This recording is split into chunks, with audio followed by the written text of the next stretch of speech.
Kalau kita membaca kritis itu, kita bisa tahu isu yang diangkat seperti apa, terus alurnya seperti apa dalam cerpen. Butuh fokus juga kalau kita membaca kritis itu supaya kita tahu isunya itu seperti apa.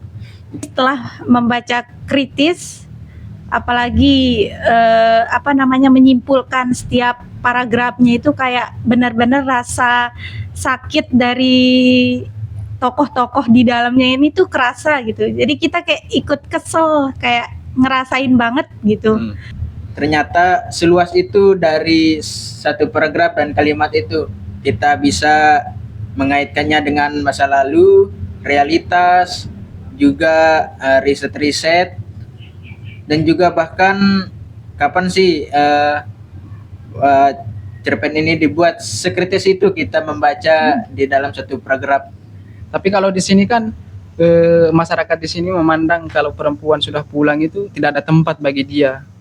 Bahkan keluarganya sendiri yang yang menilai bahwasannya perempuan jika kamu pulang udah tidak ada kaitannya dengan keluarga gitu. Lalu yang terakhir di sini masyarakatnya ya sifatnya itu pasti seperti CCTV hidup gitu. Yang ibu-ibu penggosip yang selalu menghina gitu. Terkait isu feminisme yang diangkat oleh Riana Rizky ini itu kayak benar-benar tuh bagus sekali gitu. Karena apa? Agar ketika buku ini diterbitkan dan bisa dibaca, orang-orang itu sadar gitu. Kita perempuan ini juga punya hak gitu. Walaupun dalam konteks budaya, agama, itu perempuan itu seharusnya tidak disengsarakan gitu dengan kata budaya ataupun kata agama gitu. Jangan jadikan omongan orang itu sebagai alat untuk kamu tidak berubah. Tapi jadikan omongan orang itu sebagai motivasi untukmu berubah. Karena memang kita manusia ini punya pilihan dan berhak untuk dipilih gitu. Jangan menjadikan adat sebagai alat untuk membungkam perempuan yang ingin memilih pilihan hidupnya sendiri.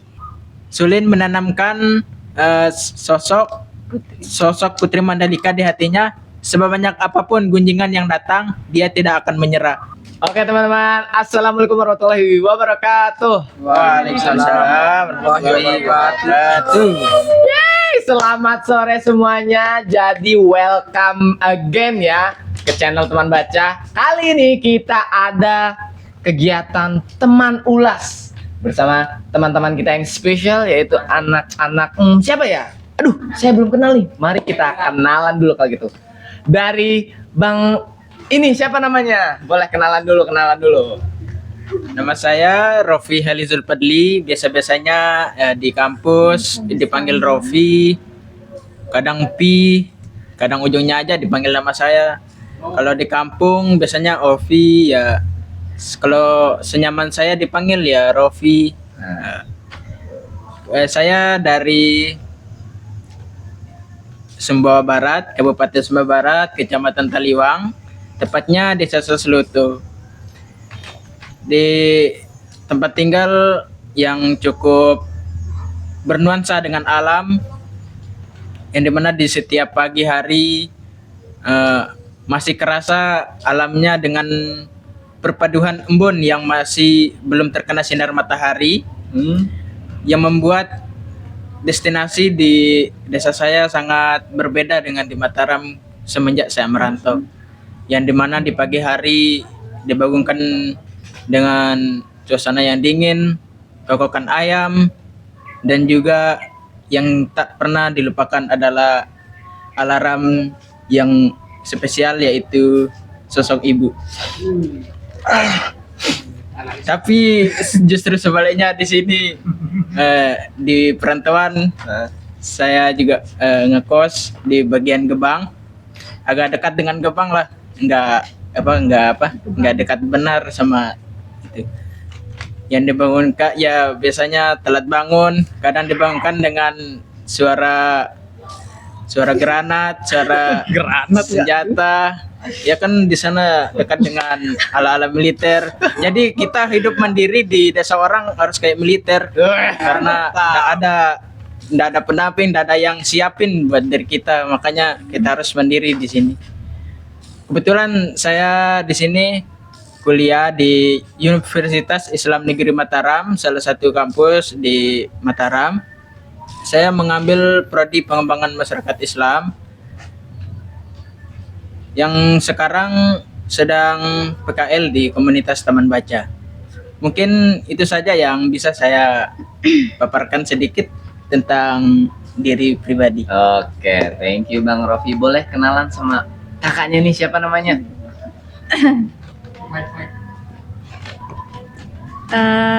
Perkenalkan, nama saya Sasni Pinayanti. Itu biasanya dipanggil Pina. Kalau teman-teman dari SMP, SMA itu sering manggil saya Pipin. Tapi sejujurnya saya lebih suka dipanggil nama Pina sih. Jadi saya berasal dari Desa Labuan Haji di Dusun Montong Meong gitu. Dari namanya aja pasti udah tahu kenapa namanya Dusun Montong Meong ya, karena banyak kucing di sana, kucing-kucing liar. Terus sekarang saya sedang menempuh kuliah di salah satu universitas yang ada di NTB, yaitu UIN Mataram, semester 7. Prodi saya sekarang itu pengembangan masyarakat Islam dan sedang ber-PKL di komunitas teman baca. Oke, lanjut kepada abangnya, siapa namanya Bang? Boleh kita kenalan. Oke, jadi baik. Nama saya Tris Andri. Bisa teman-teman panggil saya Tris atau tidak Andri. Soalnya di kampung juga nama saya itu agak unik sebenarnya. Kenapa tuh? Dulu nggak dipanggil Tris atau Andri, tapi Ucil. Ucil. Ya, karena kan dulu ada filmnya Ucil dan Mbak Yuli itu. Ya, karena kan saya waktu kecil itu, waktu dulu lah, itu kayak pendek sekali. Ya, pendek. Oke. Itu sehingga saya dipanggil Ucil. Terus saya merantau ke kota Mataram. Saya kuliah di salah satu perguruan tinggi Universitas Islam Negeri Mataram. Saya jurusan pengembangan masyarakat Islam, tepatnya itu di Fakultas Dakwah dan Ilmu Komunikasi. Asal saya itu dari mungkin teman-teman tahu NTT. Kalau tidak tahu NTT, Labuan Bajo. Kalau tidak tahu lagi Labuan Bajo, coba cari di YouTube atau di Google tentang keindahan Labuan Bajo seperti apa. Soalnya menurut saya itu Labuan Bajo itu tidak bisa diceritakan dengan kata-kata. Ya, saking keindahannya itu seperti apa. Nah, tepatnya saya juga itu di Pulau Longos sebenarnya. Nah, karena dulu kata orang tua dulu itu Pulau Longos itu panjang. Karena memang kebetulan ke pulau saya itu dia kecil tapi panjang. Ya makanya orang tua dulu itu katanya itu Pulau Longos itu artinya panjang. Dan di sana juga itu indah sekali sebenarnya karena pantainya. Karena kan di sana itu mayoritas penduduk nelayan, dan juga mungkin teman-teman tahu kalau misalkan ada orang bilang dari NTT pasti teman-teman ngiranya dia Kristen. Karena kan di sana mayoritas agamanya itu Kristen. Tapi alhamdulillah kalau di pulau saya itu Islam semua. Dan juga uniknya di pulau saya itu memang kecil tapi dia 2 kecamatan. Kecamatan Boleng sama Kecamatan Macang Pacar. Nah, keindahannya itu sama-sama bagus sebenarnya menurut saya. Itu mungkin sedikit saya sepil tentang saya. Oke, menarik ya teman-teman. Kita bertemu dengan kawan-kawan yang merantau ya guys ya. Oke lah. Jadi sesuai dengan video kali ini yaitu kita mengulas. Kali ini kita sebetulnya mengulas apa sih? Teman-teman itu mengulas apa sih? Cerpen. Cerpen ya. Cerpennya siapa ya? Riana Rizky. Ya. Apa judul cerpennya tuh? Judulnya itu Jangan Pulang Jika Kamu Perempuan. Menarik guys, very very interesting ya. Jangan pulang kalau kamu Jika kamu jika kamu perempuan. Kenapa ini nggak boleh pulang kah seorang perempuan? Oke, tapi sebelum kita masuk ke sana, kita akan bertanya tentang proses mereka guys. Kita akan bertanya tentang bagaimana sih saat membaca kritis. Teman-teman nih kan udah beberapa hari yang lalu ya, teman-teman baca kritis. Terus juga bagaimana sih proses ketika teman-teman mengulas? Apakah ada kesulitan? Apakah ada hal yang menurut teman-teman membingungkan ya seperti itu? Boleh mungkin dari Bro Tris dulu. Oke. Gimana? Jadi terkait pengalaman saya selama membedah atau mengulas cerpen Riana Rizky ini yang judulnya Jangan Pulang Jika Kamu Perempuan. Itu mungkin menurut saya sangat bagus ya, pastinya sangat bagus. Dan juga pengalaman saya selama ini mungkin menurut saya kalau membaca kritis itu biasa-biasa aja menurut saya. Sebelum saya dalami maksudnya. Oke. Jangan salah kaprah dulu. Oke. Sorry. Sebelum saya dalami itu kayak biasa-biasa aja kita baca. Tapi setelah ada podcast kita kan mau ngulas cerpen Riana Rizky ini, akhirnya kita belajar dan di sana saya udah mengerti tentang bagaimana membaca kritis. Nah kan kalau kita membaca kritis itu kita bisa tahu isu yang diangkat seperti apa, terus alurnya seperti apa dalam cerpen, dan juga kan kita di cerpen ini kan penulisnya itu orang Lombok, jadi kita tahu tradisi Lombok seperti apa. Yang ketika perempuan udah dibawa lari sama laki-laki itu tidak boleh pulang. Memang tradisi ini sama ada seperti di sana di Flores, seperti itu. Oke. Tapi kesulitan yang ditemui apa? Kalau kesulitannya itu banyak sebenarnya. Banyak. Iya. Oke. Kesulitan itu sangat banyak menurut saya. Bagaimana cara kita fokus, kan butuh fokus juga kalau kita membaca kritis itu supaya kita tahu isunya itu seperti apa. Itu sih salah satu tantangan buat saya, kefokusan itu. Fokus ya. Tapi menarik ya, Ya, cerpennya. tapi menarik. Oke. Setelah saya dalami akhirnya saya tahu. Oke. Nanti kita bahas itu ya. Sebenarnya dong, Kak Pina gimana tuh tentang prosesnya menilik, mengulas ini ketika membaca kritis, gimana? Adakah kesulitan gitu? Jadi proses saya selama kurang lebih 2 hari ini dalam membaca kritis tentang cerpen berjudul Jangan Pulang Jika Kamu Perempuan ini tuh kayak gimana ya, yang tadinya itu kayak baca biasa gitu, dan feel dari cerpen ini tuh nggak dapet gitu. Maksudnya dapet tapi yang nggak dapet banget gitu, karena kan ini tuh cerpennya tuh benar-benar kayak bagus banget gitu yang penulisnya tulis. Jadi setelah membaca kritis, apalagi menyimpulkan setiap paragrafnya itu kayak benar-benar rasa sakit dari tokoh-tokoh di dalamnya ini tuh kerasa gitu. Jadi kita kayak ikut kesel, kayak ngerasain banget gitu. Jadi itu sih, itu manfaat, kayak benar-benar manfaatnya pengalamannya membaca kritis, mengulas buku ini selama 2 hari. Tapi ada nggak waktu Kak Pina sendiri melakukan pengulasan gitu, ada kayak momen kayak bingung gitu? Atau nggak ada jangan-jangan? Iya sih kayaknya kalau untuk masalah bingung itu nggak ada. Oh, nggak ada. Soalnya apa ya? Kayak ya udah gitu. Tapi kan sebelum saya membaca kritis ini saya tuh baca kayak biasa aja, kayak lo saja. Ya jadinya kayak nggak dapet lah gitu, nggak terlalu dapet gitu feel dan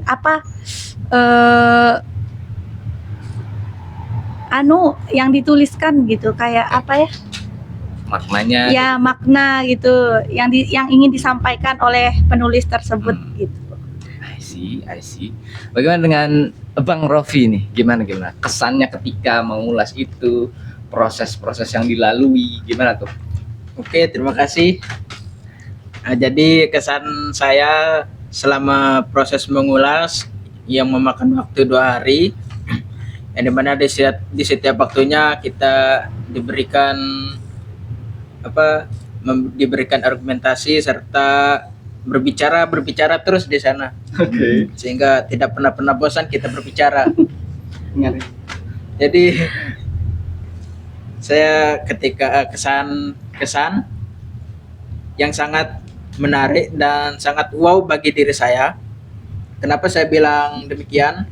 Karena pembacaan saya yang dahulu, yang pertama membaca, dan yang kedua kalinya adalah mengulas kembali dengan bahasa saya sendiri, sehingga saya hanya paham di suatu kalimat itu saja, hanya paham dengan maksud dari kalimat itu. Nah, dan setelah kemarin pas 2 hari membaca kritis, ternyata dari kalimat ataupun paragraf di sana dengan membaca kritis itu ternyata tidak sebatas pemahaman kita atau sebatas ya udah saya paham yang ini aja. Kita tahu maksudnya, dan ternyata ilmu yang diberikan sama pembimbing itu dia apa? Ternyata seluas itu dari satu paragraf dan kalimat itu kita bisa mengaitkannya dengan masa lalu, realitas, juga riset-riset, dan juga bahkan kapan sih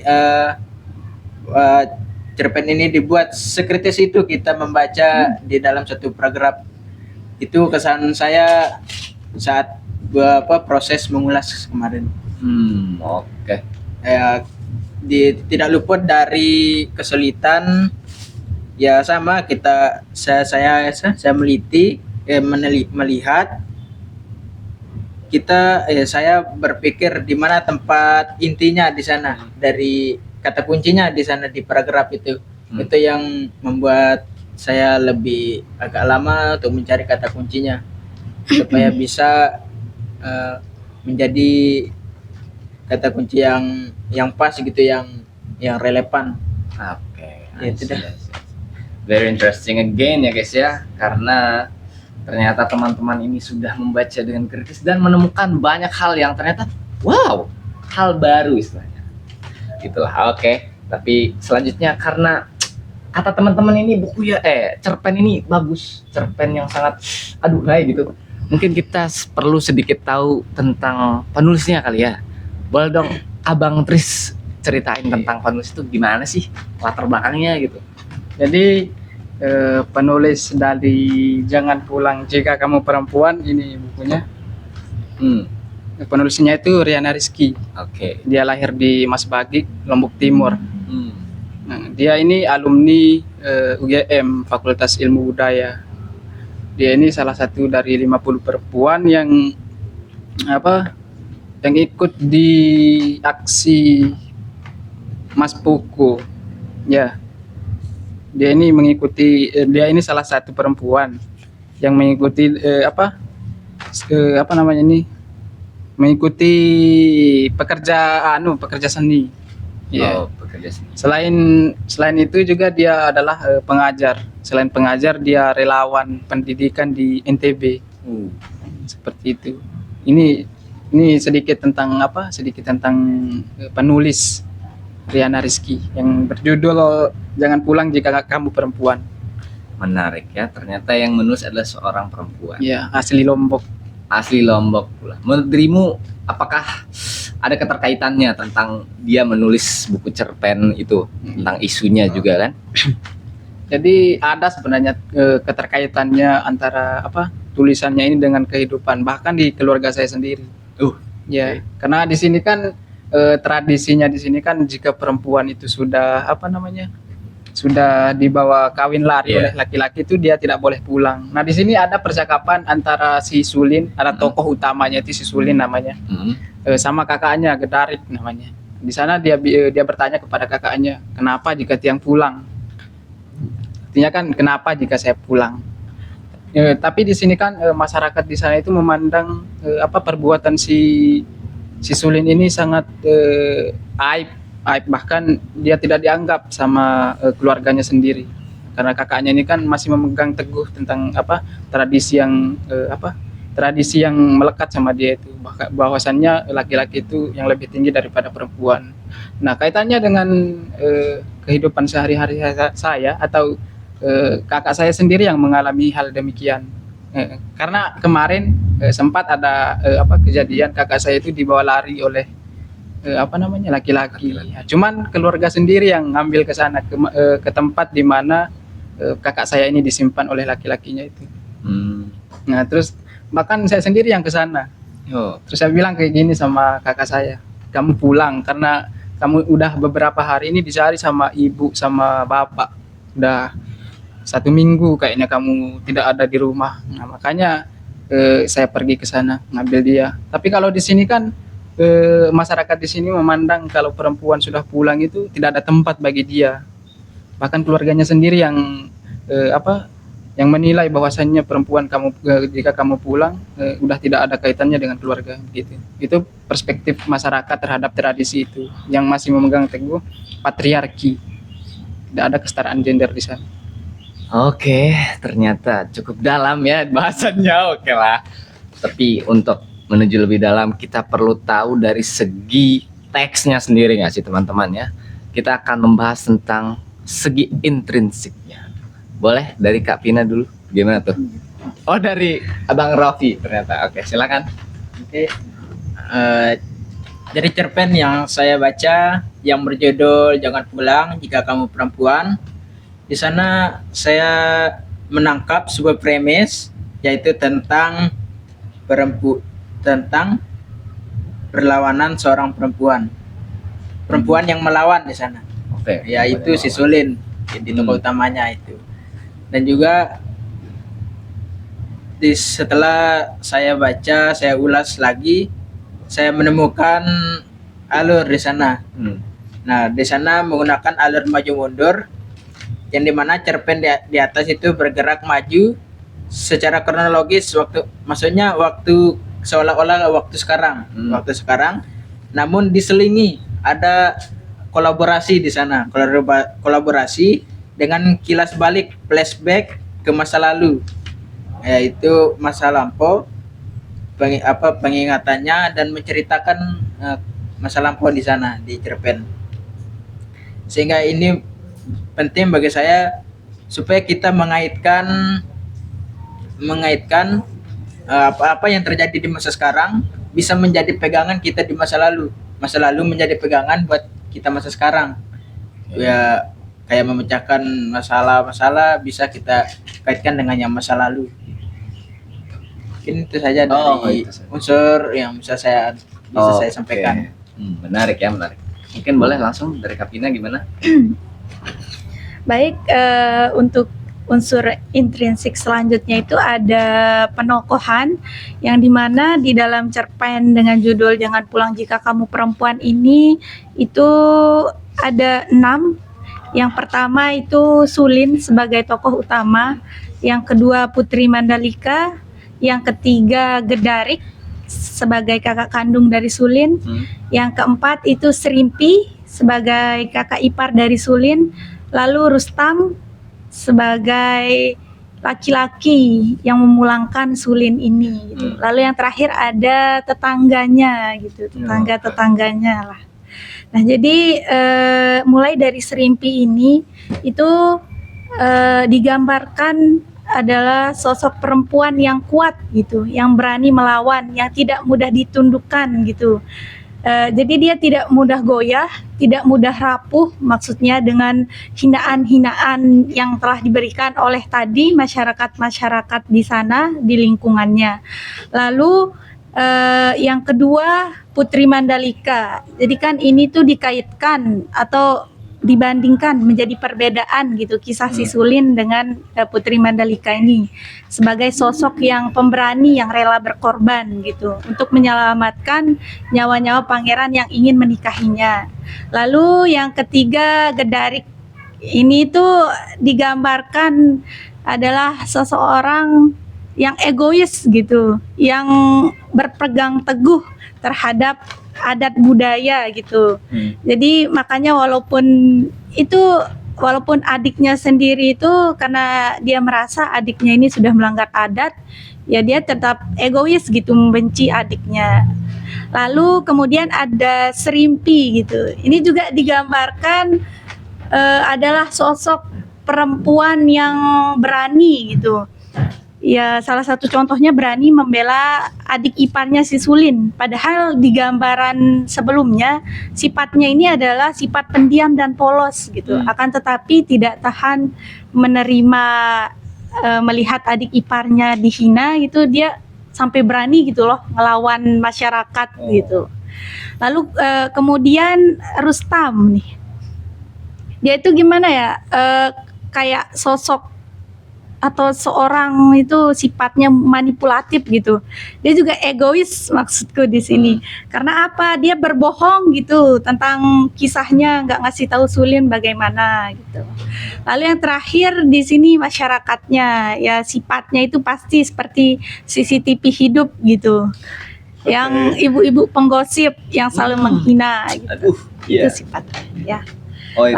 Lalu kemudian ada sudut pandang gitu. Setelah kami membaca cerpen ini itu menurut saya pribadi itu ini menggunakan sudut pandang orang pertama dan ketiga gitu. Oke. Karena ada sebagian di awal dia menggunakan kata saya gitu, seperti Oh. dia menceritakan dirinya sendiri. Lalu kemudian di tengah-tengah itu tuh kayak menggunakan sudut pandang orang ketiga yang seakan-akan tahu kondisi dari semua peran itu gitu loh. Lalu yang terakhir ada gaya bahasa. Ini gaya bahasa yang digunakan itu banyak menggunakan gaya bahasa metafora, tapi mudah dipahami gitu. Jadi tidak ada kebingungan saat saya membaca. Ini pribadi ya gitu. Lalu ada juga karena kan penulisnya ini asli Lombok gitu. Jadi ada sebagian menggunakan bahasa-bahasa Lombok yang pastinya saya mengerti karena saya orang Lombok asli juga gitu. I see. Itu aja. Ya. Oke, menarik ya teman-teman. Kita ternyata digambarkan dari segi intrinsik tentang cerpen sangat jelas. Tapi saya ingin bertanya lagi nih tentang temanya. Temanya kan sangat menarik nih. Maksudnya di tengah berbagai isu yang bergejolak di lingkungan kita, menurut teman-teman sendiri apa sih pentingnya isu yang ada di cerpen itu? Ayo, boleh siapa yang mau jawab? Itu hasil. Gimana? Menurut Bang Ropi sendiri? Belum nangkap saya. Tentang misalkan kan ada ini kan terkait tentang isu feminisme kan, tentang perempuan yang melawan seperti dirimu ungkapkan. Seberapa pentingnya atau urgensi dari adanya tema yang diangkat oleh siapa, Riana itu bagaimana sih menurutmu? Kalau menurut saya itu sebuah penghargaan yang harus kita berikan dukungan. Mengapa? Karena sebelumnya kita tahu juga pada perang kaum Paderi di sana perempuan-perempuan yang menegakkan keadilan di sana. Pokoknya melakukan gerakan sosial di sana para kaum Paderi. Dan juga di masa kini juga butuh seseorang yang mempunyai perasaan membela, empati di dalam jiwanya, dalam bentuk menegakkan keadilan ataupun masalah-masalah yang bersangkutan dengan mereka juga. Ya setidaknya ada ketimpangan yang dimana kaum perempuan ataupun seorang pergerakan ini bisa menjadi penengah ataupun tindak lanjutnya kayak gimana gitu untuk menyelesaikan masalah ataupun ya yang kayak tidak relevan di masa sekarang itu atau di mana-mana juga itu. Oke, bagaimana teman-teman yang lain? Apakah ada tanggapan tentang tema ini? Seberapa penting gitu tema ini? Gimana? Jadi menurut saya itu sangat penting sekali. Oke, kenapa tuh? Karena kan kita tahu kalau dulu itu kan ini kita membahas tentang tradisi yang ada di Lombok. Jadi saya rekomendasi buat teman-teman yang mau baca bukunya Riana Rizky ini sangat bagus karena di sini apalagi kan penulisnya itu perempuan. Jadi dia kayak tidak berat sebelah, tidak membela perempuan. Nah, kenapa? Karena memang kalau kita beralih ke tradisi Lombok dulu, kan di sana perempuan itu dianggap oleh masyarakat bukan tradisinya sebenarnya yang salah, tapi masyarakat yang ada di sana karena memandang tradisi ini adalah panutan karena penentu jalan hidup seseorang gitu. Oke. Jadinya sangat bagus sebenarnya, perlu diapresiasi ketika ada perempuan yang menulis tentang semacam novel cerpennya Riana Rizky ini sangat bagus sebenarnya, perlu ditingkatkan lagi. Perlu banyak yang menulis. Ya, perlu banyak yang menulis soal ini. Karena isunya kan sekarang masih hangat-hangat gitu kan. Perempuan banyak yang dipindah gitu. Kapina mau ngomong atau gimana? Boleh. Oh boleh, silakan. Ya, baik, terkait isu feminisme yang diangkat oleh Riana Rizky ini itu kayak benar-benar tuh bagus sekali gitu. Karena apa? Agar ketika buku ini diterbitkan dan bisa dibaca, orang-orang itu sadar gitu. Kita perempuan ini juga punya hak gitu. Walaupun dalam konteks budaya, agama, itu perempuan itu seharusnya tidak disengsarakan gitu dengan kata budaya ataupun kata agama gitu yang membatasi kita gitu. Jadi seakan-akan kita perempuan, salah satu dari cerpen ini ya itu kan si perempuan ini dipulangkan gitu. Kalau bahasa Lomboknya itu merari burang gitu kan. Nah, dipulangkan gitu. Lalu kenapa pertanyaannya di sini hanya perempuan yang disalahkan gitu dalam kata pulang itu gitu. Terus bagaimana dengan laki-laki itu? Apakah ketika laki-laki memulangkan seorang perempuan, muliakah dia gitu? Kenapa sanksi sosialnya juga tidak kepada dia gitu? Kenapa hanya dari pihak perempuan bahkan keluarga yang menanggung aib gitu? Padahal dalam konteks tersebut juga di dalam cerpen itu dia tidak dipulangkan, tapi dia yang meminta pulang gitu. Jadi isu-isu seperti ini tuh kayak benar-benar bagus sekali gitu untuk diangkat gitu, agar kita semua tuh bisa sadar gitu. Kita perempuan juga berhak gitu, dan kita perempuan seharusnya tidak melulu disalahkan gitu. Maksudnya apa-apa itu perempuan gitu. Seharusnya kan bisa lebih adil gitu terhadap perempuan dan laki-laki. Luar biasa. Dan saya setuju kepada teman-teman tentang isu ini. Ini isu yang sangat penting ya, betul. Maksudnya apalagi ketika membahas tentang hierarki sosial gitu. Selalu saja perempuan itu menjadi yang disalahkan seringkali. Apalagi kalau membahas tentang budaya dengan agama. Betul sekali, ini suatu isu yang perlu kita gaungkan lebih keras lagi ya. Bahwasanya memang isu tentang perempuan, kesetaraan itu harus menjadi salah satu yang penting lah ya di dalam masyarakat. Oke, sangat luar biasa dan menurut saya insightful banget teman-teman bahasannya hari ini. Oke, selanjutnya kita akan membahas yaitu lebih dalam secara personal kepada teman-teman nih masing-masing terkait bagaimana atau hal apa yang menarik bagi teman-teman setelah membaca cerpen Jangan Pulang Jika Kamu Perempuan. Boleh dari Kapina deh. Oke, gimana?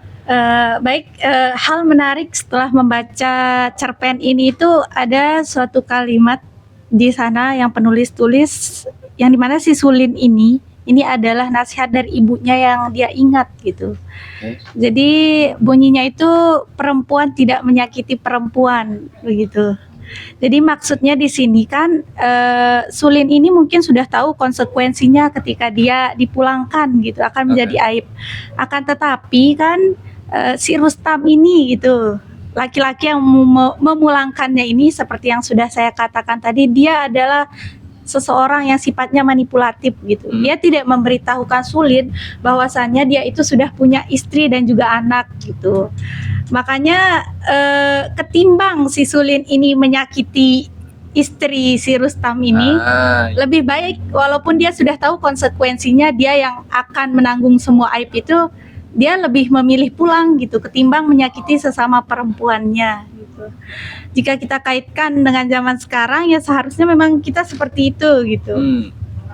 Karena kan memang walaupun terkadang tidak menutup kemungkinan, kadang ada orang yang sudah tahu, misalkan saya juga kaum perempuan tapi bukan berarti saya ingin menyalahkan perempuan gitu. Kan ini isu yang sekarang jika kita kaitkan gitu kan.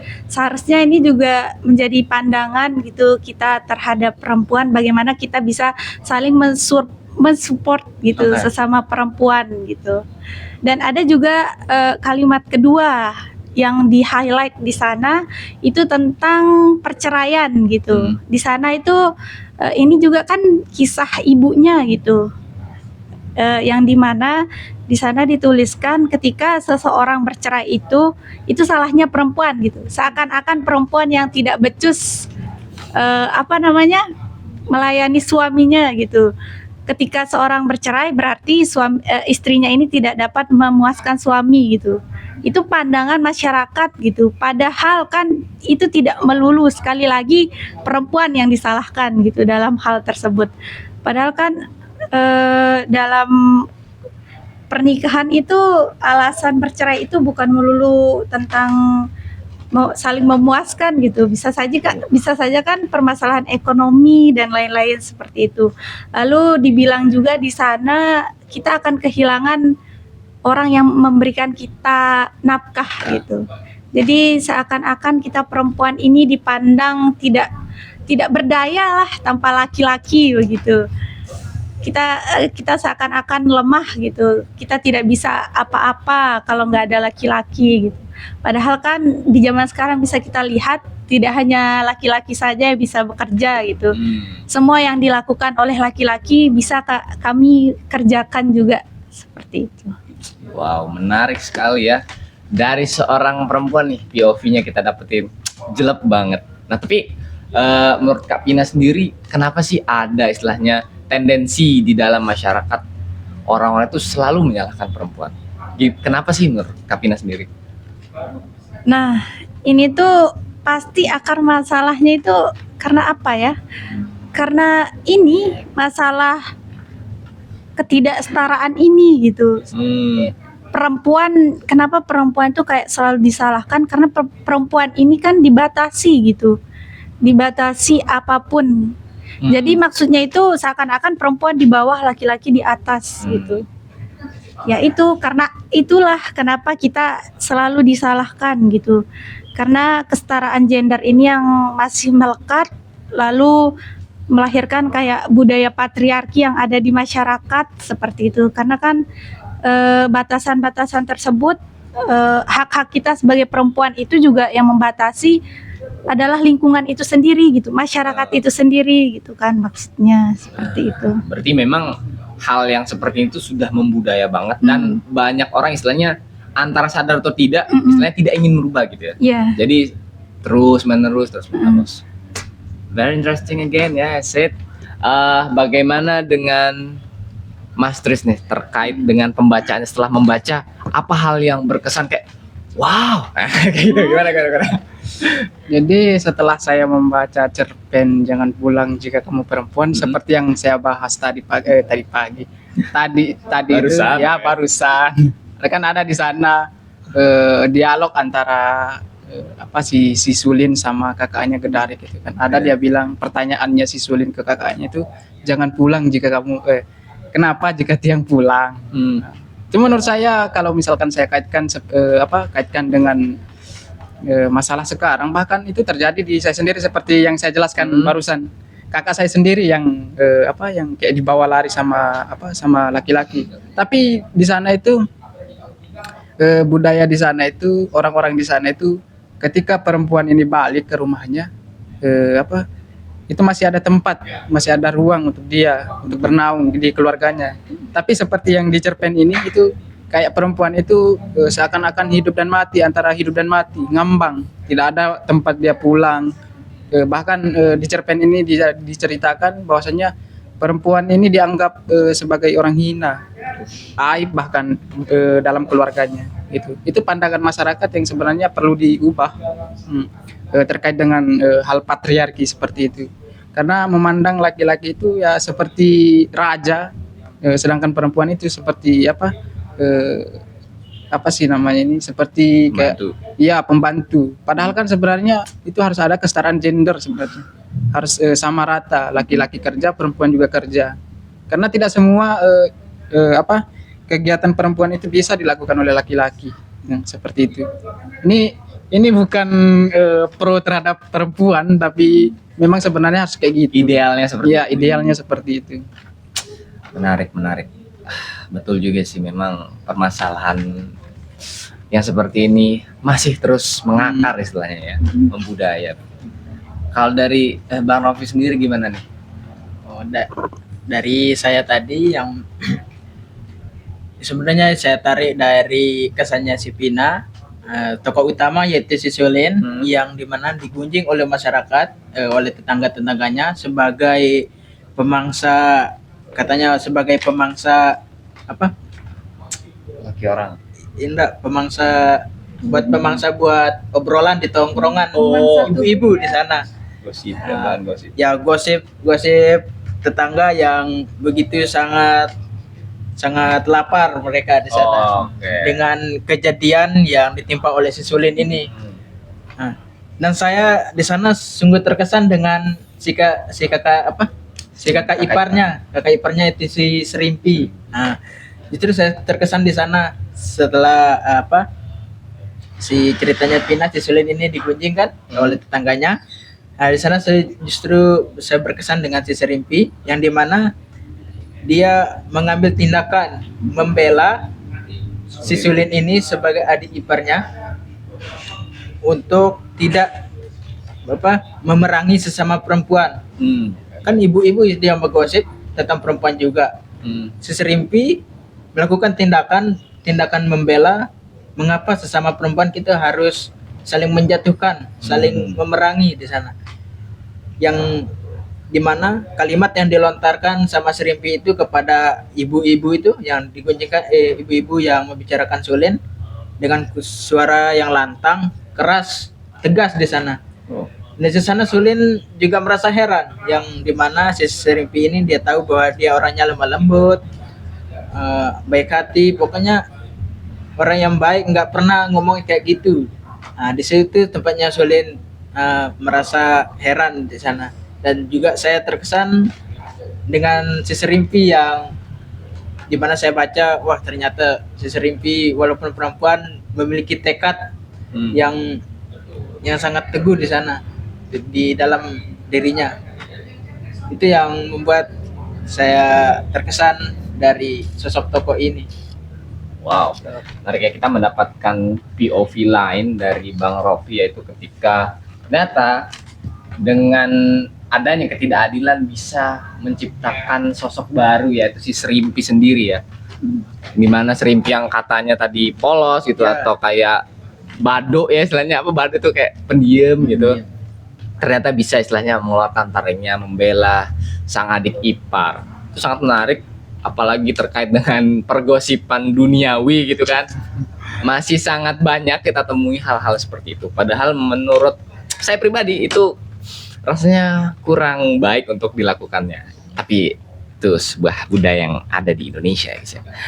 Oke, lanjut, kita akan membahas terkait hal ekstrinsik dari cerpen ini sendiri. Bagaimana sih teman-teman memandang cerpen ini dari segi luar teksnya gitu. Di luar teks kan ini tidak terkait dengan teksnya, tapi dari isu ekstrinsik, isu luaran. Bagaimana Bang Rofi sendiri, gimana tuh terkait ekstrinsiknya? Kalau dari saya bisa membawa dari tokoh sebelumnya yang saya kesan. Di sana juga bisa saya mengambil unsur ekstrinsiknya dari tokoh Serimpi, yang dimana di lingkungan sekitar ini kita membutuhkan sosok seorang yang bernama Serimpi dengan sifatnya, yaitu ada sifat perlawanan, pembelaan, serta empati yang ada di dalam jiwanya, yang dimana tidak saling memerangi, dan juga ada pergerakan untuk membela oleh ini dari tokoh si Serimpi ini. Kita perlu ada di lingkungan sekitar dan di lingkungan hidup ini. Dan juga pernah di waktu SD saya masih duduk di bangku kelas 6. Ada adik sepupu saya yang duduk di bangku kelas 4. Di sana dia merasa terganggu. Kemarin itu kan pas waktu pembelajaran pertama selesai itu diganggu sama teman-teman cowoknya. Ya. Kayak usil ya cowok-cowok itu yang di kelasnya. Nah, maka di sana saya didatangi sama adik sepupu saya. Nah, di sana langsung saya memberikan pembelaan selayaknya si Serimpi ini. Ya walaupun dengan jenis kelamin yang berbeda, tetapi ada yang kata kuncinya pembelaan, empati, dan juga tidak saling tidak saling menyerang sesama. Oke. Oh, iya. Itu saya dari unsur ekstrinsiknya bisa saya di sana tempat pengalaman saya dengan kaitannya dengan cerpen di sini tentang pembelaan. Nah, menurutmu secara pribadi gitu ya, bagaimana di dalam misalkan kayak tadi di sekolah atau mungkin di kampus itu sendiri, ketika ada orang yang dijadikan seperti Sulin gitu, ada wanita, perempuan yang istilahnya direndahkan, dimarginalkan, kira-kira bagaimana caranya ada gitu bisa muncul perempuan yang seperti Serimpi gitu, akhirnya ada perempuan yang membela perempuan lain gitu. Menurutmu gimana itu bisa muncul gitu? Wah, kalau muncul sih itu sangat wow dan mengejutkan bagi diri saya. Oke. Begitu kuat tekadnya di sana untuk memberikan suatu pembelaan. Justru saya kalau mendapati secara langsung sosok seorang Serimpi ini, justru saya akan melihat ternyata ada orang yang masih peduli dengan sesama perempuannya. Ada rasa empati juga di sana yang masih ada di dalam hati perempuan. Maksudnya tidak memudar, tidak hilang begitu saja. Rasa empati itu kan itu sangat perlu bagi perempuan, setidaknya ya ketika ada masalah-masalah, terus kita bisa membela atau menjadi penengah di sana.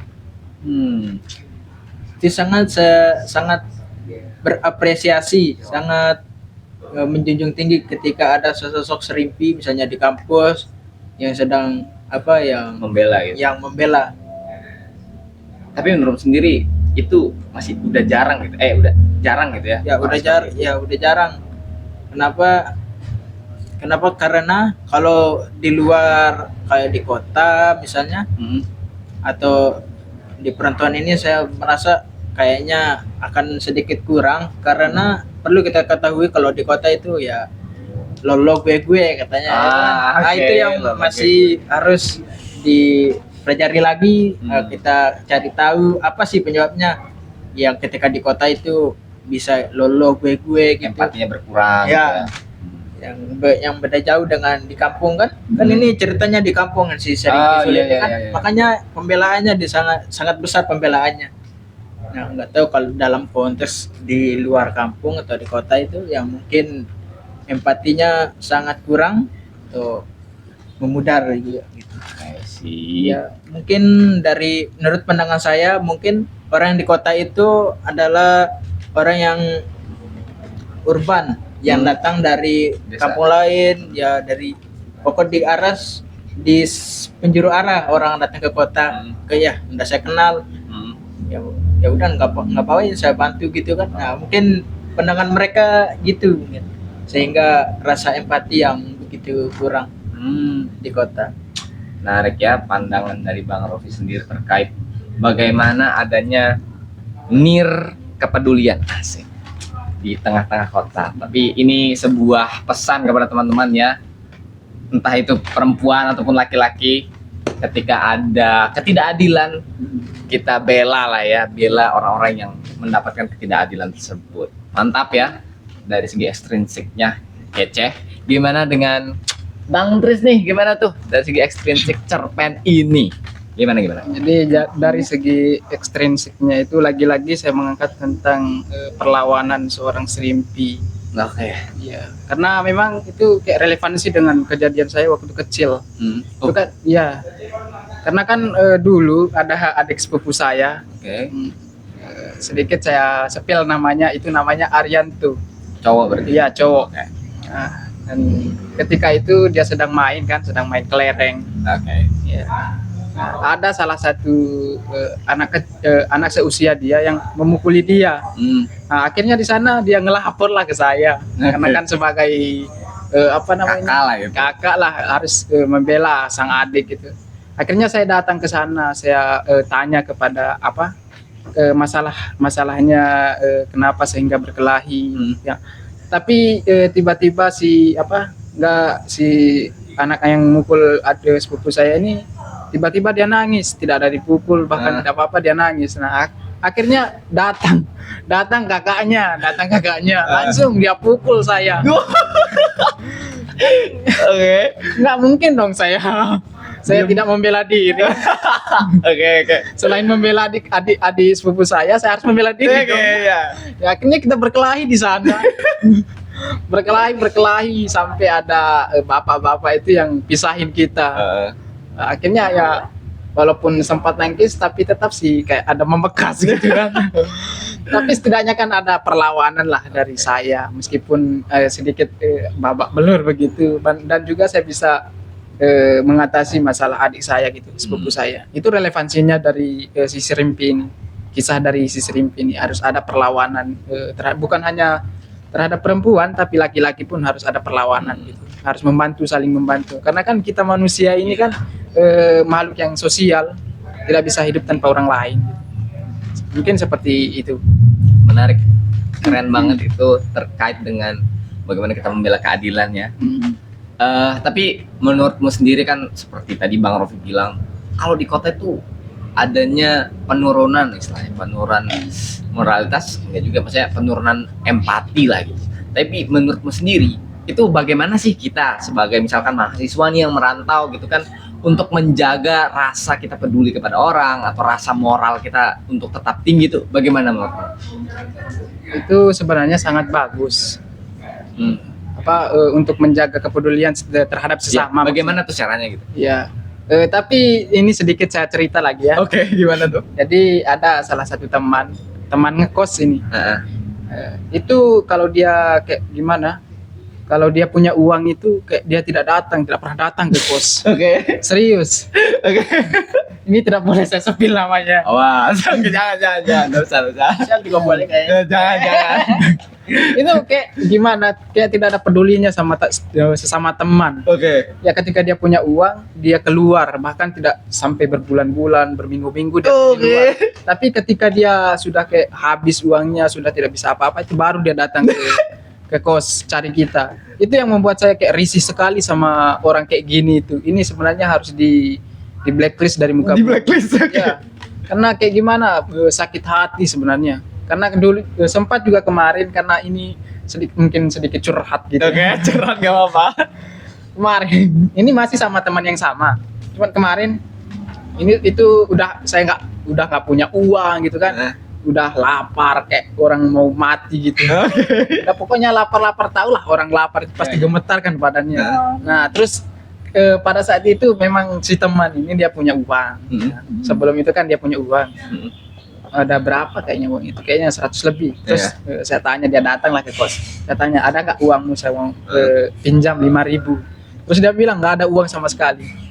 Di situ udah kayak, ya Allah, ternyata begini hidup di perantauan jauh.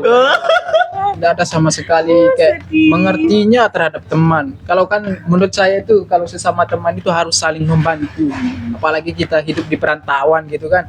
Tapi kalau kayak gini kayak kayak udah kita bukan satu kampung lagi tapi kayak musuhan. Iya. Itu sedikit tentang teman saya gitu. Teman saya. Teman tapi makan teman. Teman tapi makan teman. Ternyata memang sulit ya, bukan hal yang mudah ya. Maksudnya Bukan hal yang mudah. kayak ongkang-ongkang kaki bawa tas pindah hidup enak, nggak gitu ya sebetulnya. Di perantauan pun banyak sekali cobaan. Dan memang mungkin yang bisa saya tangkap sendiri, bagaimana cara kita menjaga moral adalah dengan istilahnya merasakan bagaimana perasaan orang juga kan. Seperti tadi mungkin dia punya duit gitu, tapi mungkin karena tidak ingin merasakan rasa lapar itu, gimana ya rasa lapar gitu, keinget mungkin akhirnya dia tidak ada istilahnya timbul empati mungkin ya. Dari saya pribadi sepertinya itu sih, maksudnya bagaimana cara kita menjaga empati ya dengan mencoba merasakan perasaan orang. Menarik, keren, dan rada tragis ceritanya ya. Pas makan ada teman, ada duit tapi ternyata ketika pinjam. Apalagi kayak lagi stres. Tapi sedikit Jangan ini. nangis, jangan Ini nangis. sedikit lagi. Apa tuh? Sempat kita mau pukul di kos. Aduh, ini ternyata ya Allah. Itu perlu itu Kenapa bagus. kenapa? Itu gara-gara kayak apa dia ini udah ya pelit sekali. Bahkan kemarin gua sempat ini kan sebenarnya tidak enak mau menceritakan ini. Tapi tidak apa-apa lah kita Sensor sepil kan, disensor Ya. namanya gitu. Pernah ini kan dia balik dari kampung. Nah kan kita di sini. Kita masih kuliah dia balik dari kampung. Dia terus bawa beras dari kampung. Tapi dia itu selama 1 semester itu beras yang di dalam tasnya itu tidak pernah keluar. Terus kita bongkar bahkan di sana itu banyak sekali makanan. Itu sih yang kita makan daripada kita harus minta tidak dikasih. Ya Allah. Daripada mending kayak gitu, lebih enak rasanya meskipun itu haram. Ya, tapi kan setidaknya kita makan daripada kan harus pelit-pelit kita minta tidak dikasih. Ya Haram tapi. ya meskipun haram. Terus itu bentuk suatu pembelaan itu supaya dia juga tidak bohong kan? Iya kan. Sama dengan kisah saya di pondok dulu. Boleh saya minta ada teman-teman gitu, boleh saya minta nasi atau apa? Atau lauk gitu. Nggak ada katanya. Pas dia hilang dari muka itu, langsung kita ambil. Nanti dia datang lagi. Lah, mana makannya? Lah, bukan tadi kamu bilang enggak Nggak ada. itu harus ya itu. Harus kayak gitu, serius harus kayak gitu. Berarti itu sebagai pelajaran Ya, dia sebagai pelajaran jangan pelit-pelit terhadap teman, apalagi kita di perantauan kayak gini kan, nggak tahu susah kayak gimana. Itu kejamnya itu. Tapi itu pembelajaran yang bagus ya, maksudnya sebagai teman perantauan apalagi ya, ayolah guys saling bantu gitu Ya, ya. harus saling bantu sesama teman. jujur lah minimal. Jujur Li. Jujur. Menarik ya, cowok-cowok nih punya pandangan tentang keadilan, empati. Oke, kita lanjut nih kepada Kak Ina. Kenapa saya taruh di terakhir? Karena seorang perempuan mungkin punya pandangan yang berbeda dari teman-teman yang laki gitu. Gimana tuh terkait segi ekstrinsik dari cerpen itu sendiri? Tadi kan ada di bagian saya bilang perempuan tidak menyakiti perempuan itu. Oke. Nah, jika dikaitkan dengan zaman sekarang nih kan mungkin sekali lagi itu tidak menutup kemungkinan gitu. Ada orang yang sudah tahu, misalkan dia sudah beristri gitu kan. Ya tetap mau diembat gitu. Seharusnya kan sifat dari si Sulin ini seharusnya itu bisa kita terapkan juga gitu di kehidupan kita gitu agar tidak terjadinya menyakiti sesama perempuan tersebut gitu.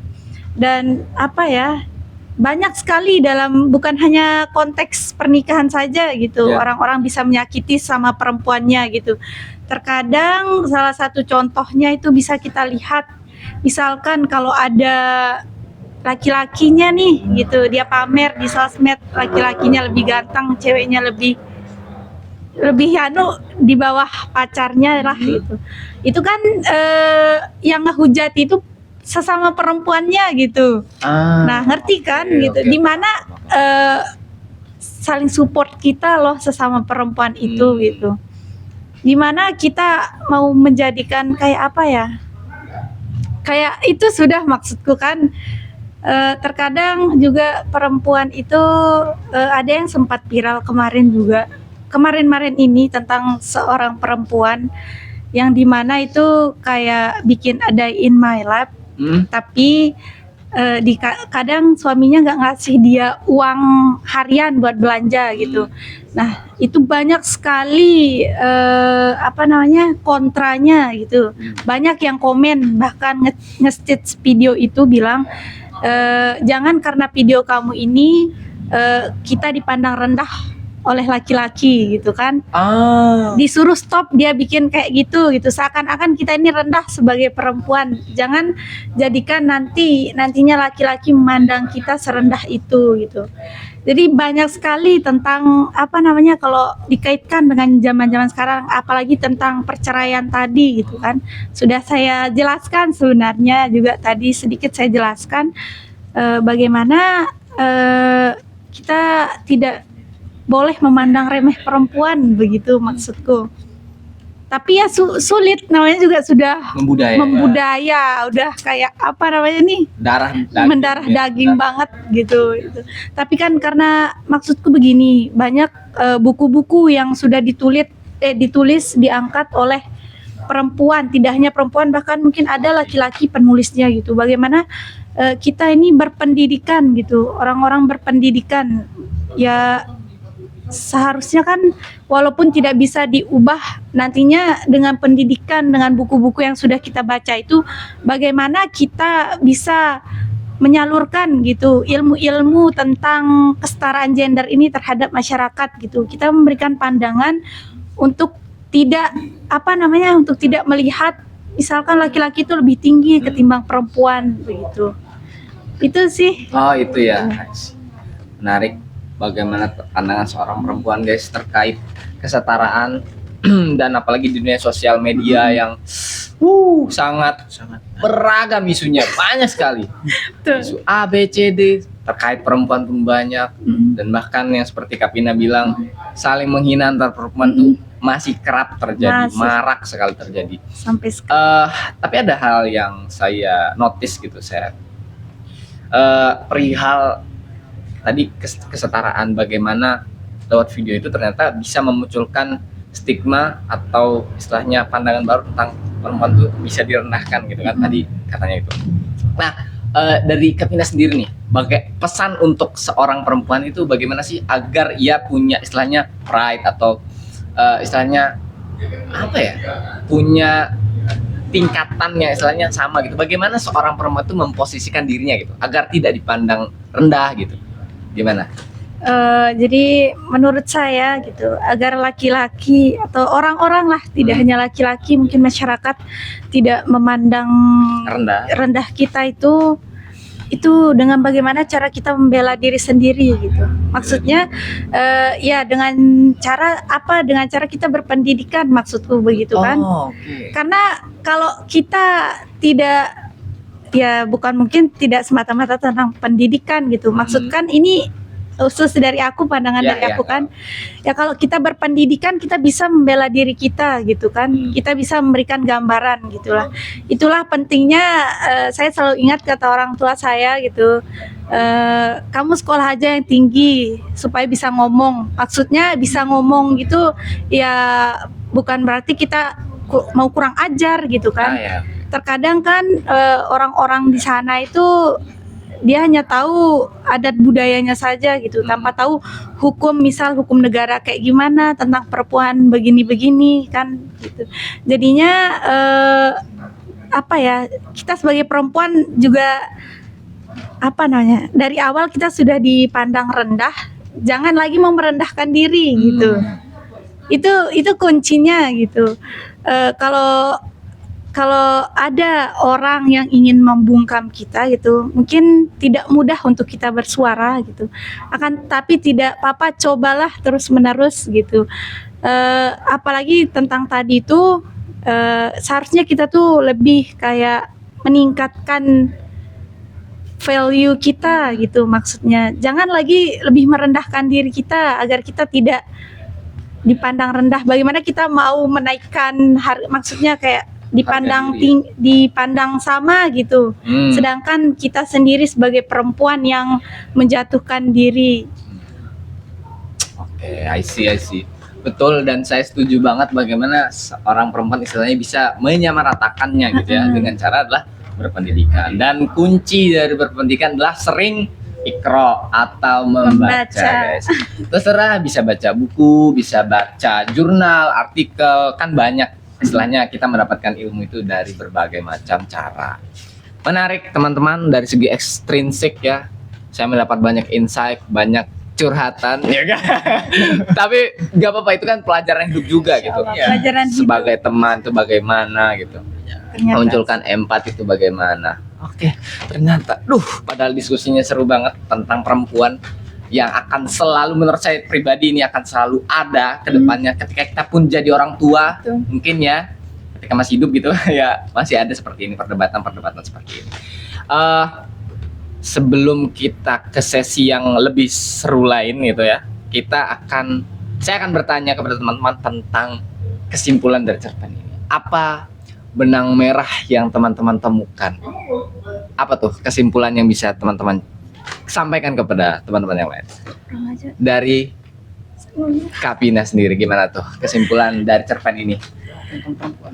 Ya, jadi kesimpulan tentang cerpen ini itu bagaimana digambarkan bagaimana kita perempuan selalu ingin dijatuhkan dan dibungkam, gitu. Tidak ingin yang selalu disalahkan gitu.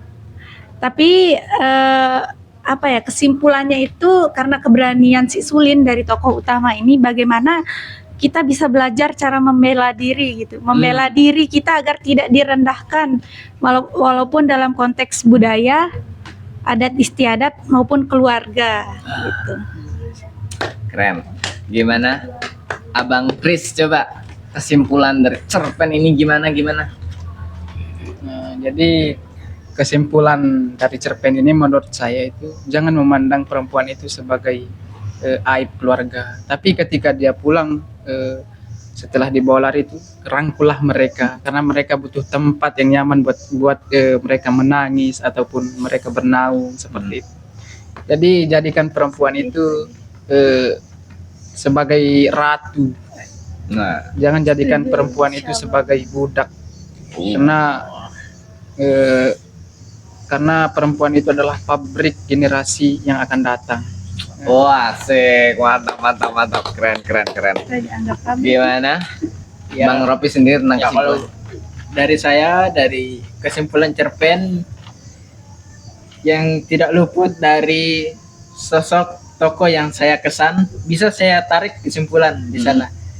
Yang dimana kita bisa membuat seserimpi ini ada di dunia nyata ini dengan kesimpulan kita harus sebagai perempuan kita harus kuat dan membela dengan benar serta berani menghadapi ketidakadilan tersebut. Mungkin itu saja. Oh, itu saja ya. Wow. Keren sekali ternyata teman-teman setelah membaca kritis berhari-hari yang mungkin menjemukan ya gitu. Tapi ternyata menemukan istilahnya buahnya gitu. Ternyata wah, ini loh esensi dari cerpennya. Walaupun sebenarnya sederhana kan, pendek gitu cerpennya. Kayak seperti Kapina bilang, pasti baca pertama kayak biasa aja gitu. Tapi pas membaca kritis kita menemukan hal lain di sana. Keren kesimpulannya bagaimana sebagai perempuan atau bahkan sebagai laki ya di masyarakat kita bisa istilahnya menyamaratakan kedudukan dari berbagai segi ya, bukan cuma misalkan bahasa saja, bukan hanya simbolis saja. Sebelum kita tutup, kita akan memberikan sebuah sesi yaitu sesi tanya jawab kepada penonton nih. Gimana? Apakah ada yang ingin bertanya? Ini Ada terkait dengan feminisme, terkait dengan cerpennya mungkin, terkait dengan ada. Silakan ditulis guys ya, ditulis. Apa aja? Tulisin. Kan tadi disebutkan oleh Tris. Oh ya, Tris kalau nggak salah itu tentang sudut pandangnya yang penulis. Iya, di cerpen ini dia menggunakan sudut pandang apa? Kan tadi disebutkan ada sudut pandang orang pertama dan orang ketiga katanya. Jadi langsung dijawab. Lanjut ke sini rupanya. Oke. Langsung dijawab. Terus Kalau kalau dia menggunakan sudut pandang orang pertama, berikan saya alasan kenapa dia itu menggunakan sudut pandang orang pertama sesuai dengan perspektifnya Tris. Langsung dijawab. atau mau tampung dulu gimana? Tampung dulu lah, boleh. Siapa lagi yang mau bertanya? Aku kan nggak ikut, takutnya nanti. Oke. Dari saya mungkin pertanyaan, ketika teman-teman bagaimana perbedaan teman-teman ketika membaca kritis dan sebelum mengerti belum pernah membaca kritis gitu, perbedaannya aja sih setelah membaca kritis dan sebelum gitu aja sih. Oke, langsung aja dijawab. Langsung aja. Oke, kan ada 2 pertanyaan nih tadi dari Kakak Riana dan Bang Ziki. Ternyata sebetulnya teman-teman konteks gitu ya. Tadi ada perdebatan begitu panjang tentang hal teknis yaitu intrinsik berupa sudut pandang penulis. Dan itu dibawa sampai sekarang. Tapi menarik, nggak apa-apa ya, kita bahas lagi. Gimana nih Bang Tris? Tadi ditanyain sama Karyana, Bang Tris sebutin dong sudut pandang penulis dari cerpen ini. Sudut pandang apa sih yang dipakai? Kalau sudut pandang pertama, apa alasannya? Ya, gitu gimana? Silakan jawab. Jadi terima kasih kepada penanya yang sudah menanyakan, yang sudah diperdebatkan tadi terkait dengan sudut pandang ya. Jadi ini perspektif saya terkait dengan buku cerpen ini. Ini menggunakan sudut pandang orang ketiga. Sudut pandang orang ketiga. Kenapa? Karena di sini itu kan sudut pandang orang ketiga itu menggunakan kata kami, kita, sama apa lagi? Nama tokoh. Terus di sini kan dia cerita tentang nama tokoh, berarti itu dia menggunakan sudut pandang orang ketiga. Sejak kapan kamu berpikir kayak gitu? Soalnya tadi tuh kamu membantah pas saya bilang sudut pandang orang ketiga. Insaflah wahai manusia. Oke. Saya sama kamu itu saya jelasin ke kamu kalau sudut pandang orang pertama itu kayak gini, tapi kamu tetap ngekeh. Ini tuh sama kayak cerpen kita yang suling itu. Ini tuh sudut pandang orang pertama, kamu bilang. Tapi saya tuh kayak udah keras bilang sudut pandang orang ketiga, tapi gara-gara kamu yaudah saya kayak yaudah pas aja mungkin benar gitu. Oke. Jadi begini. Kemarin kan. Tapi bagaimana tiba-tiba kamu bisa bilang kalau itu sudut pandang orang ketiga gitu. Oke, Saudari Riana. penanya begitu. Penanya. Jadi kemarin kan sempat kita diskusi terkait dengan cerpen ini sama Bang Z. Nah, jadi pendamping maksudnya pendamping. Sama pendamping gitu. Nah, terus di sana kan itu juga kan belum tentu itu benar gitu kan. Jadi kemarin kita kan sempat diskusi. Terus terkait dengan sudut pandang ini kan kemarin memang sudut pandang orang pertama gitu, kita perspektif kita bahwasanya ini sudut pandang orang pertama karena kita belum telusuri terlalu jauh gitu. Setelah kita cari perbandingan antara sudut pandang orang pertama dengan isi cerpennya itu sangat jauh berbeda, karena kita juga kan cari tadi terkait dengan sudut pandang orang ketiga. Nah, setelah kita cari sudut pandang orang ketiga, terus baru kita tahu bahwasanya sudut pandang dari seorang penulis ini menggunakan sudut pandang orang ketiga. Nah, terus tadi kan sempat disinggung kenapa saya kekeh dengan pertanyaan dengan saya bilang sudut pandang orang pertama kan. Nah, jadi ini kan memang kan manusia itu tidak pernah luput dari yang namanya salah, gitu kan, tidak pernah luput dari yang namanya dosa. Jadi wajar lah kalau misalkan manusia itu salah menafsirkan sesuatu gitu. Ada tanggapan lain? Silahkan. Cukup. Ya. Udah ngasih tahu lah. Minta maaf gak? Minta maaf. Oke. Cowok ini memangnya oke lah. Pertanyaan selanjutnya itu dari Bang Zik ya. Ini kepada teman-temannya, jadi personal gitu. Masing-masing menjawab bagaimana teman-teman setelah mendapatkan materi pembacaan kritis tuh. Apa sih perbedaannya terkait pembaca kritis dengan membaca biasa aja? Jadi dari saya sendiri terkait dengan pembacaan kritis ini sangat berguna bagi saya. Dan juga pendamping kita ini Bang Ziki ini kan sangat sangat sabar menghadapi kita. Gitu kan. Masya Allah, Bang Ya serius. Ziki. Apalagi kalau kita lihat ini teman-teman juga kan, aduh. Tapi sebagai pendamping itu kan pasti frustasi gitu kan. Tapi seorang Bang Zik ini sangat sabar menghadapi kita, dan materinya itu yang dia sampaikan ke kita itu sangat bermanfaat bagi kita untuk kedepannya. Bahkan materi ini akan kita bisa gunakan untuk kedepannya gitu setelah keluar dari komunitas teman baca. Jadi perbedaannya dengan sebelumnya itu memang sangat jauh berbeda. Kan sebelumnya itu kita hanya baca gitu aja tanpa kita tahu isunya seperti apa gitu kan. Tapi setelah kita belajar tentang membaca kritis akhirnya kita tahu isu yang ada di dalam di dalam cerpen ataupun di dalam novel gitu kan, kita tahu dari kita belajar apa namanya, Baca kritis. membaca kritis. Menurut saya sangat jauh berbeda. Gimana teman-teman yang lain? Silakan. Ayo dong.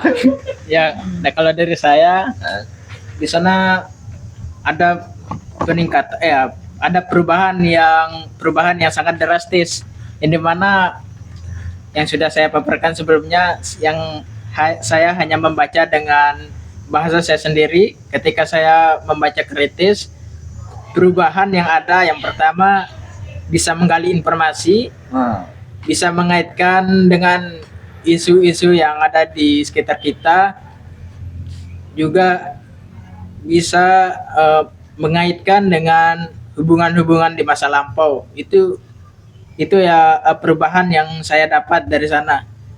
Kita tidak sekedar membaca atau mengulas dengan bahasa sendiri, tapi kita mengkritisi, mencari tahu lebih dalam lagi tentang sebuah kalimat ataupun cerpen di sana. Itu perubahan yang saya dapatkan dan ilmu yang saya dapatkan di sana. Dan mungkin kedepannya saya mungkin akan mencoba lagi, apakah nikmat dari membaca kritis itu ada di otak saya untuk saya terapkan dalam pembacaan selanjutnya. Mungkin itu dari saya. Sangat bermanfaat ya. Gimana kalau dari Kakak Vinanya sendiri? Mungkin sama gitu, ada perbedaannya maksudnya. Sebelum membaca kritis ini kan kalau kita hanya sekedar baca, tidak ada pesannya gitu. Kita tidak dapat kayak nggak kesampaian gitu pesan-pesan yang ingin ditulis oleh penulis dalam sebuah buku gitu. Kalau kita hanya sekedar membacanya gitu, kayak kita membacanya tapi kayak nggak ada manfaat gitu yang didapat sebelum baca kritis ini. Nah, sesudahnya setelah diajarkan oleh tutor gitu, Tutor nih. bagaimana kita setiap paragraf itu setiap paragraf itu kan harus kita simpulin nih, cari tahu maknanya ini apa gitu. Nah, dengan kayak gitu bener gitu, kayak ada kayak apa pesan-pesannya tuh lebih kesampaian gitu, kayak lebih kita ngerasain aja gitu. Misalkan di dalam cerpen ini nih yang baru kita baca, begitu menderitanya si Sulin ini gitu, ya kita jadi ikut ngerasain sakit hati pas baca gitu. Kayak kita bisa membayangkan situasi si Sulin itu kayak gimana dengan baca kritis ini. Kayak itu lebih perlahan kita baca, nggak buru-buru gitu, biar tahu manfaatnya. Sangat bermanfaat sekali membaca kritis ini. Mantap. Alhamdulillah, berarti teman-teman istilahnya naik kelas ya. Sudah bisa Alhamdulillah. dapetin skill baca kritis, yang dimana ternyata dengan baca kritis menemukan banyak sekali manfaat. Keren.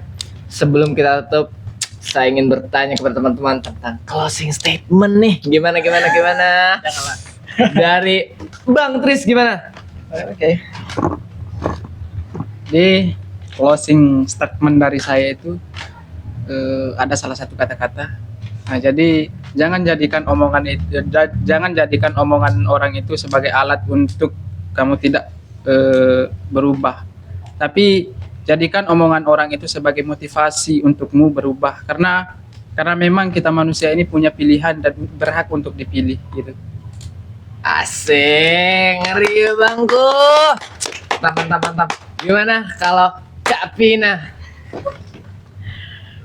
Baik, closing statement dari saya itu, jangan menjadikan adat sebagai alat untuk membungkam perempuan yang ingin memilih pilihan hidupnya sendiri.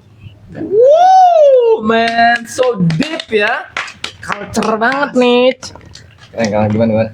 Bang. Oke, dari saya closing statement ini saya kutip di paragraf terakhir. selagi tersimpan keberanian sosok Putri Mandalika, sebanyak apapun gunjingan Sulin tidak akan menyerah. Maksudnya Sulin menanamkan sosok Putri Mandalika di hatinya, sebanyak apapun gunjingan yang datang, dia tidak akan menyerah. Itu dari kutipan saya, closing statement saya. Karena di sana si Sulin ini akan menjelma seperti Mandalika, Putri Mandalika. Keren banget guys. Inilah cerpen yang perlu kalian baca ya guys ya. Perlu banget. Buka mata dari Sangat apa namanya, ada segi inklusivitas di dalam masyarakat itu sendiri. Paling itu aja teman-teman. Thank you very much untuk kehadirannya teman-teman yang di sini. Kemudian terima kasih kepada para pembicara di sini, luar biasa sekali kalian ya. Bentar lagi bisa masuk TV nih. naik kelas. Dan paling itu aja guys. Kami mohon maaf jika ada salah kata mungkin ya yang menyinggung perasaan teman-teman. Kami tidak bermaksud gitu ya. Kami hanyalah pembelajar yang terus belajar. Oke, sekian dari kami. Sampai ketemu di lain kesempatan ya. Wassalamualaikum warahmatullahi wabarakatuh. Bye bye. Waalaikumsalam warahmatullahi wabarakatuh.